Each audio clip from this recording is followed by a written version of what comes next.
Alors effectivement, cette année et l'année prochaine, je mène un projet avec Elson qui a fait l'objet d'une aide du ministère de la Culture et qui porte sur ce qu'on appelle la découvrabilité des contenus culturels, en l'occurrence des podcasts.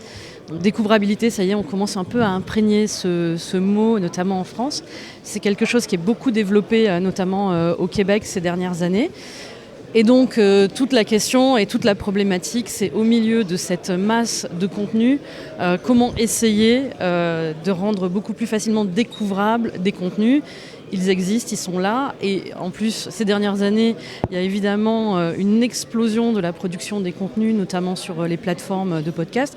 Donc on va essayer de regarder et d'essayer de zoomer sur 3 leviers pour mieux faire circuler ces contenus, et notamment quand on produit des contenus, qu'on travaille en radio d'ailleurs ou qu'on produise des podcasts. Aujourd'hui, en plus, on est dans un contexte finalement qui est assez compliqué. C'est celui d'émerger sur les plateformes de podcasts, notamment quand on n'est pas un gros acteur, mais aujourd'hui aussi quand on est un acteur déjà important. Il y a eu tout un renouvellement depuis pas mal d'années, et ce qui se passe aujourd'hui, c'est qu'on voit qu'avant, les contenus de radio avaient la primeur des mises en avant. Ensuite, les studios indépendants avaient la primeur des mises en avant, que ce soit dans les écosystèmes de Deezer, de Spotify, d'Apple Podcast. Et aujourd'hui, on a ces mêmes acteurs qui poussent finalement vers un certain type de contenu, de podcasts de conversation, filmés en vidéo. Donc cet enjeu, il devient finalement assez crucial pour tous les acteurs. Alors on va structurer un petit peu ce rendez-vous autour de 3 leviers donc, à activer. Éditer d'abord ces métadonnées, parce qu'on va le voir, c'est un peu la base. Je vais vous proposer aussi de plonger un peu dans la transcription de l'audio à l'écrit, et pas uniquement pour les machines, vous le verrez, pour essayer finalement de comprendre la profondeur des contenus qu'on produit, pour mieux les exploiter. Et ensuite, le dernier point, c'est finalement sortir des algorithmes, des machines et des métadonnées pour se dire qu'il y a aussi un enjeu de découvrabilité finalement dans des points de rencontre avec le public. Alors sur cette question des métadonnées, aujourd'hui, notamment dans le podcast, les métadonnées, c'est celles qu'on vous demande d'éditer quand vous faites un podcast, c'est-à-dire un flux RSS. On va pouvoir faire une comparaison aussi avec, par exemple, les enjeux du SEO. Dans un flux RSS, quand on produit un podcast, une émission de radio, on a donc le titre du podcast, sa description. Ça, on va dire que c'est le premier niveau, de manière assez classique. Le deuxième, c'est celui des épisodes. Alors, quand on travaille pour les moteurs de recherche classiques, en l'occurrence Google, cette même question, si on devait transposer ce qui est finalement un épisode de podcast à un article, un blog, on dirait que le H1 est prioritaire, c'est le titre du podcast, et le H2 est plutôt secondaire, même s'il est important. Dans le podcast, en fait, évidemment, ces notions, elles sont importantes, de bien décrire le titre de son podcast, avec chaque fois le truc de dire est-ce que je prends un titre plutôt pour les auditeurs, un peu catchy, titre à la Libé, ou plus explicite pour les machines, voilà. Donc je vous encourage aussi à réfléchir aux sous-titres dans le cas où vous faites des choses qui ont des accroches. Mais finalement, le H2, il est tout aussi important. Pourquoi ? Parce que quand les gens vont utiliser les plateformes, ils vont aussi utiliser finalement des requêtes sur lesquelles potentiellement c'est le sujet ou c'est un épisode en particulier qui va remonter. Donc ce niveau du H2, il est tout aussi important. Moi j'ai longtemps travaillé en radio, notamment quand on a commencé à numériser, à faire du podcast, et il est évident que cette question de l'édition, c'est c'est bon, tout le boulot est derrière, on a préparé l'émission, on l'a enregistrée, on l'a diffusée, donc cette question de l'après, on la laisse un peu de côté. Alors qu'en fait, tout commence là. Donc c'est vraiment le point un petit peu clé de travailler, de réfléchir, comme on le ferait d'ailleurs dans l'optimisation pour les moteurs de recherche, à ces mots-clés. Et on va voir que finalement, pour demain, il faut peut-être le travailler plus uniquement pour des moteurs de recherche classiques, mais aussi potentiellement pour de l'IA. Alors les données, elles sont avant tout éditoriales pour aussi éviter la fausse promesse entre ce qui est dit et ce qui est ensuite entendu. Alors ensuite, il y a des chaises, désolé, voilà, les principes du SEO, donc je viens de l'évoquer. Quand vous commencez à faire une stratégie pour apparaître sur Google, vous allez vous poser toutes ces questions en fait, de finalement, qu'est-ce qui fait la valeur de mon podcast ? Et peut-être se poser la question, alors je pars de mon contenu, mais comment je fais pour réfléchir à comment les gens vont le percevoir et ça va être quoi le cheminement ? Donc on va voir que plus on réfléchit à ça, plus on va aussi potentiellement réfléchir à la nature de son contenu. J'y reviendrai un petit peu après. Alors quand on édite ces métadonnées, à un instant T, on les édite et puis après on les laisse tomber. Donc, moi, je vous recommande de tester des choses. Les flux RSS se mettent à jour pratiquement toutes les heures sur les plateformes. Donc, quand vous êtes sur votre hébergeur et que vous éditez votre podcast, eh bien, vous pouvez tester des choses. Vous pouvez tester pendant 1 semaine ou 2 semaines, de changer une description, d'essayer d'ordonner des mots-clés différemment, et puis vous regardez ce qui se passe. Évidemment, tester, ça veut dire ensuite regarder sur différentes plateformes. Alors, au départ, c'est un peu laborieux, mais vous voyez, les gens qui font du marketing digital ne se posent pas la question, ils le font. Et ben, les gens aujourd'hui qui font du son, cet enjeu de réfléchir à ses propres données, puisque pourquoi on fait ça ? Parce que le son, c'est pas du sémantique, le son ne reflète pas toute l'intégralité de votre contenu. Et donc ce que vous avez aujourd'hui qui est interprété par la plupart des plateformes, c'est uniquement les descriptions. Voilà.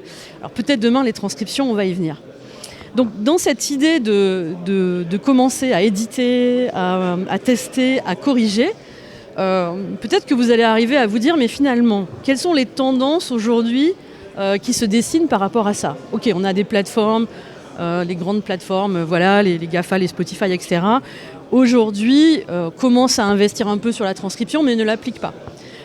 Commencent à investir sur l'IA, mais ne l'appliquent pas à la multitude encore des podcasts. Sans doute, ça va venir.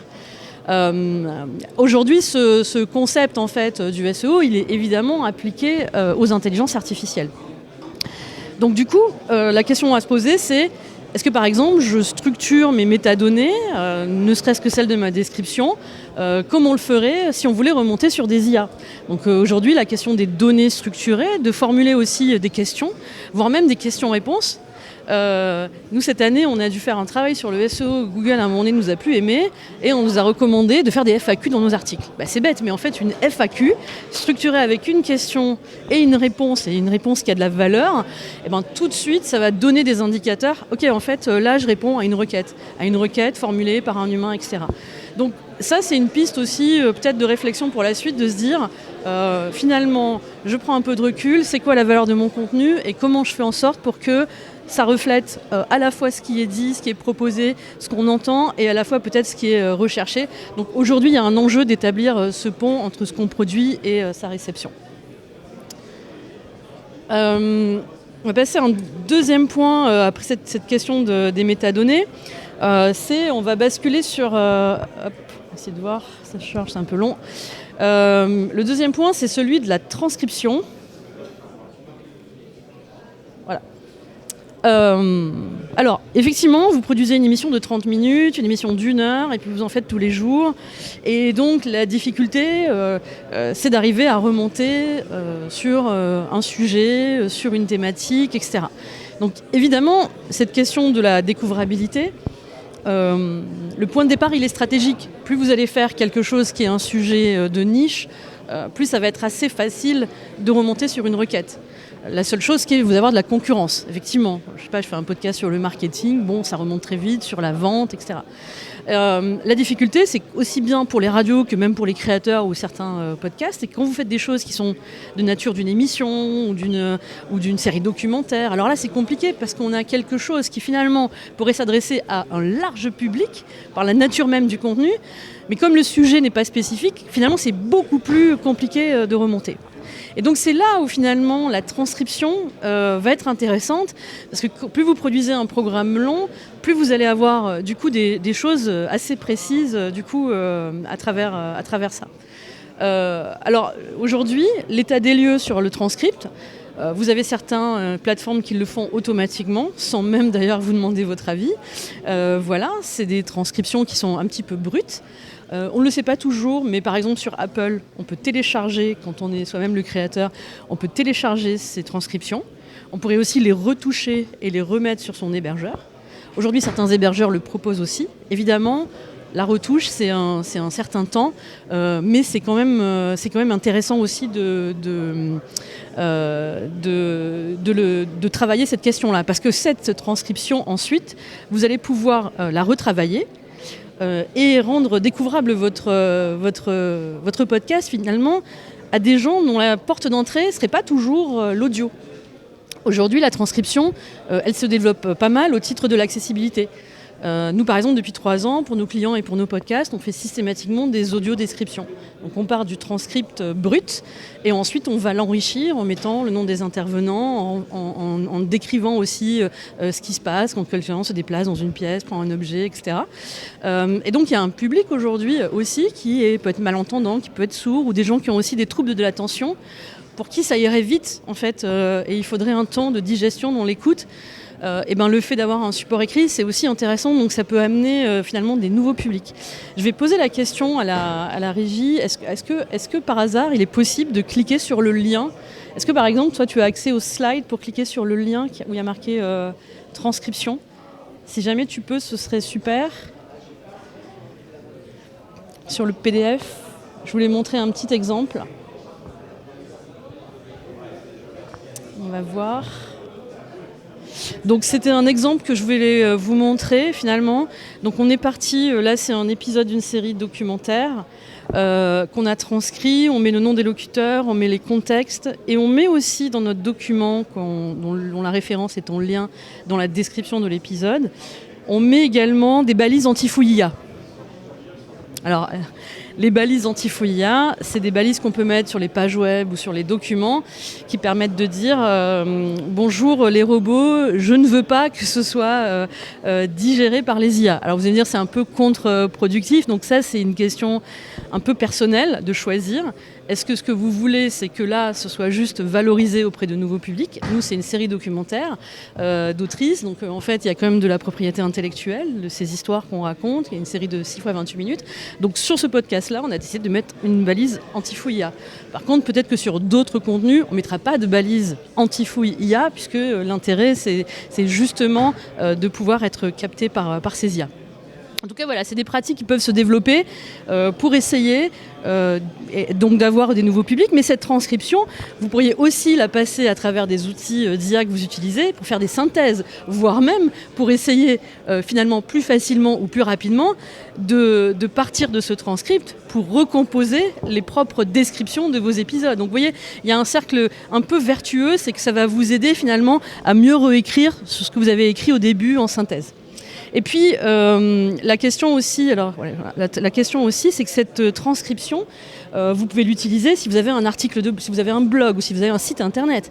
Parce que là, c'est assez intéressant. Ça va vous permettre de vous positionner aussi sur le web, sur finalement tout ce contenu que vous produisez, dont vous voyez qu'un tunnel qui est finalement l'audio et des auditeurs.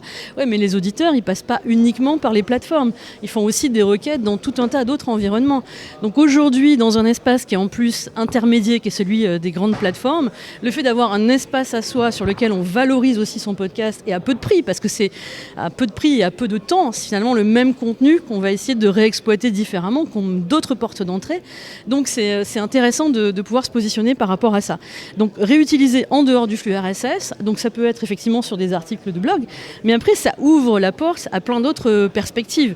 On a vu l'accessibilité, on a vu remonter sur le web, mais on le voit notamment, alors c'est sur des exemples de podcasts récemment, mais la radio fait ça aussi nativement, parfois même comme le service public ont des structures d'édition, c'est que passer d'un podcast, d'une émission à un livre, au monde de l'édition, et bien le transcript, ça va vous permettre finalement d'avoir une vue écrite sur ce que vous avez produit de manière sonore pour essayer peut-être de travailler sur un autre objet, un objet d'édition par exemple.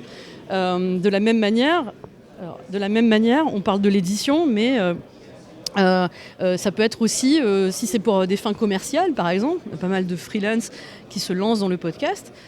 Au-delà que le podcast en lui-même est un objet finalement qui permet de montrer leur expertise, d'attirer des clients, des prospects, eh bien, le fait de pouvoir prendre plusieurs épisodes de votre podcast, les transcrire et vous dire tiens, je vais faire un livre blanc sur un sujet ou un lead magnet pour attirer des clients. Et puis finalement, c'est dans un autre espace que mon podcast du coup va circuler finalement et donc être aussi peut-être découvert par tout un tas d'autres publics. Ce livre blanc potentiellement, il circule aussi ailleurs avec vos réseaux, vos partenaires. Donc voilà, vous avez un écosystème à créer autour finalement de cette valorisation par le transcript des contenus sonores. Et donc du coup, la question, donc, une fois qu'on a transcrit, qu'on essaie de valoriser, qu'on fait du SEO, il y a la question aussi de comment on va pouvoir travailler avec l'IA. Donc travailler avec l'IA, ça veut dire, je l'évoquais tout à l'heure sur le fait de formuler des requêtes, mais la réflexion, si on voulait la pousser un petit peu plus loin, c'est de dire, ok, comment finalement je qualifie et je vais un peu plus loin que le référentiel actuel. Alors nous, c'est un peu notre marotte chez Elson, puisque travaillant sur un projet d'application d'écoute et de recommandation, on part de base du flux RSS, donc des données qui sont les mêmes que tout le monde, les données de catégories, de sous-catégories, etc. La balise transcription, depuis quelques années, est intégrée chez certains, donc, notamment chez Apple, donc ça avance. Et puis, on voit qu'il y a peut-être des nouvelles balises qui vont apparaître. Si vous ne le connaissez pas, je vous encourage à regarder du côté de Podcasting 2.0, qui est un mouvement international qui milite pour un enrichissement de ces balises RSS. Et donc, il y a des acteurs qui se posent un peu la question de cette nouvelle catégorisation. Donc, faites une émission de radio. Ok, je sais pas, une émission de libre antenne. Bon, libre antenne, ça n'existe pas sur Apple. Est-ce qu'on met dans divertissement ? Ok, dans divertissement, on se retrouve finalement à côté de qui ? Bon, est-ce que c'est pertinent ? C'est pas pertinent. Est-ce que par exemple, ce terme de libre antenne, ce qui s'y prête, est-ce que je le mets dans mon flux RSS ? Est-ce que demain, j'en fais quelque chose de reconnaissable ? Comment du coup requalifier ses propres contenus en fonction peut-être de nouvelles catégories, donc aller piocher dans les styles journalistiques, dans les genres radiophoniques qui ne se retrouvent pas aujourd'hui dans les métadonnées de base, et puis peut-être réfléchir à la porte d'entrée des auditeurs et des auditrices. Donc c'est quoi le contexte dans lequel les gens écoutent ? Qu'est-ce que je suppose, ou qu'est-ce que j'ai déjà comme data, parce que je connais mes auditeurs et mes auditrices, de leurs usages, et si ça vaut pour un, ça vaut peut-être sur plus. Donc comment j'intègre aussi cette projection que je fais des usages en le mettant dans des métadonnées, alors qui pour l'instant aujourd'hui ne sont pas encore structurés et harmonisés, mais qui vous permettront finalement de demain avec l'IA. L'IA va court-circuiter les catégories d'Apple, et elle va se baser sur quoi au final ? Sans doute sur la transcription. Donc vous voyez, on est en train de changer un petit peu et d'évoluer. Aujourd'hui, effectivement, on fait de la métadonnée pour les agrégateurs de podcasts, mais demain, c'est un peu un nouveau monde qui s'ouvre à nous, et donc peut-être commencer à le préparer dès maintenant. Et je vais terminer, je regarde l'heure, je vais terminer avec un dernier point, c'est celui de finalement qu'est-ce qu'on peut faire en dehors des machines. C'est aussi que la découvrabilité, c'est aussi avec de l'humain, c'est aussi utiliser ce qui existe déjà. Hop, ah mince, comment ça marche ? Ah, je suis sortie, c'est pas moi, c'est... Si. Est-ce que tu pourrais y remettre ? Alors le dernier point, c'est créer des points de rencontre avec les publics. Donc ça, c'est quelque chose que la radio fait naturellement. Voilà, de fait d'avoir des communautés. Je vais essayer. Hop. Est-ce que c'est possible du coup de... Ouais, vous êtes dessus ? Ok, ça marche. Je vais quand même prendre mes petites notes. Donc, ouais, des réseaux sociaux au cercle d'écoute. En fait, aujourd'hui, il y a un diktat un peu qui s'est imposé de dire vous faites une production, il faut absolument être sur les réseaux sociaux, vous faites un podcast, notamment pour un particulier, pour un freelance, faire un podcast, c'est déjà tout un boulot. Donc, faire les réseaux sociaux, oui. Alors, les réseaux sociaux sont des espaces de découvrabilité des podcasts, c'est certain. Un spot qui marche très très bien, c'est Instagram. On peut réussir à faire des choses, effectivement, même visuelles et sonores sur Instagram. Donc ça, on le sait, ça marche. Maintenant, la question, c'est comment finalement on arrive à percevoir que ce qui est liké est vraiment écouté. Et ça, on n'est pas encore arrivé vraiment à traquer comment un follower et un like se transforment en écoute. Alors qu'en fait, à côté de ça, des communautés d'auditeurs et d'auditrices, il en existe plein. Voilà. Et alors, on les identifie pas forcément, ils sont sur des canaux des fois différents. Nous, forcément, on suit pas mal de groupes WhatsApp qui sont des cercles d'écoute, qui se recommandent des contenus. Il faut aussi peut-être aller piocher, finalement, selon votre sujet, d'aller essayer de faire des requêtes sur regarder quelles sont les communautés en ligne qui existent. Donc, ça veut dire aller peut-être rejoindre des groupes de Discord aussi, qui seraient sur certains sujets. Donc aujourd'hui, quand on veut essayer de trouver de toute manière des usagers, on utilise les outils du marketing digital. Les outils du marketing digital, les gens de radio et de podcast, peut-être s'ils veulent travailler à une meilleure découvrabilité, cette question de l'intégrer dans sa pratique, elle est aussi intéressante. Donc d'essayer de partir à la fois de ces contenus, mais aussi des opportunités. Donc voilà, regardez ce qui se passe sur Google Trends, des choses comme ça. Parce que les publics, ils existent, mais à un instant T, Si on est là et on attend qu'ils viennent vers nous, c'est toujours un peu compliqué. Donc les outils du marketing sont intéressants. Et puis ensuite, la découvrabilité, c'est aussi tout un tas d'acteurs, parfois qu'on connaît, qu'on ne pense pas tout le temps à solliciter. Mais les festivals sont des lieux, du coup, où il se passe aussi des choses où il y a une vraie découvrabilité. Là, on sort de longueur d'onde chaque année. La liste pour le prix documentaire, c'est une vingtaine d'œuvres. Il n'y a qu'un gagnant, mais à la fin, on en a découvert 20. Pas forcément en allant sur le festival, mais en regardant sur le site la liste. Le Paris Podcast Festival précédemment. La Gaieté Lyrique, par exemple, nous, c'est un lieu où on a installé depuis quelques mois à une chambre sonore qui diffuse des podcasts aussi indépendants. Voilà. Et puis, quand on est une radio, quand on est aussi un studio de podcast, on a aussi des partenaires. Il y a des événements sur lesquels pouvoir se greffer, une petite borne d'écoute, une douche sonore. Et on peut aussi essayer de trouver des nouveaux publics comme ça. Les curateurs, ils existent. Évidemment, et donc, notamment la lettre pro de la radio, voilà, podcast magazine. Les RP, ça peut fonctionner aussi. Il n'y en a pas des tonnes, mais vous les identifiez aussi quand même assez facilement. Les relations presse et les partenaires. Et donc du coup, ça, ce sont aussi des réseaux finalement humains que vous pouvez essayer de trouver et sur lesquels vous pouvez travailler pour une meilleure découvrabilité. Et pour ouvrir aussi, pour rebondir sur ce qu'on disait sur la diversification. Donc la diversification, c'est je pars d'un contenu qui est sonore, que je vais exploiter sur d'autres supports. Et on voit aujourd'hui que, alors on le voit peut-être plus, on le voit aussi dans la radio, puisque je crois que ça fait l'objet d'une table ronde ici, mais par exemple, le fait de faire un podcast qui devient un spectacle, ça commence à opérer. Où on a maintenant le sens inverse, des humoristes qui se mettent aussi au podcast. Dans l'autre sens, comme un outil finalement pour se faire découvrir de la même manière qu'ils l'ont fait sur les réseaux sociaux au départ. Donc cette question de finalement utiliser tous ces leviers et notamment la diversification vers l'écrit, vers peut-être l'édition, vers le web et demain l'IA, c'est aussi en étant sur ces canaux-là que vous rendrez beaucoup plus visibles les contenus culturels et vos contenus radiophoniques, sonores, de podcasts.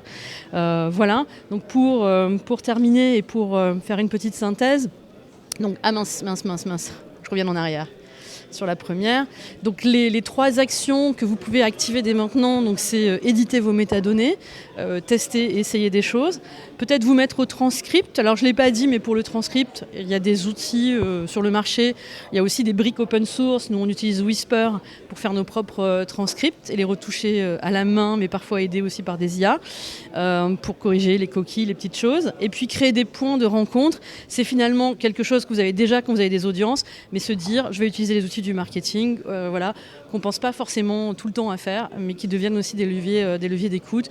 Une newsletter, ça peut autant communiquer sur des événements, sur ces événements en tant que radio, mais aussi sur des objets d'écoute. D'ailleurs, les siens et parfois les autres aussi. Voilà. J'en ai terminé pour ce petit point sur essayer d'activer des petits leviers autour de la découvrabilité. Merci beaucoup.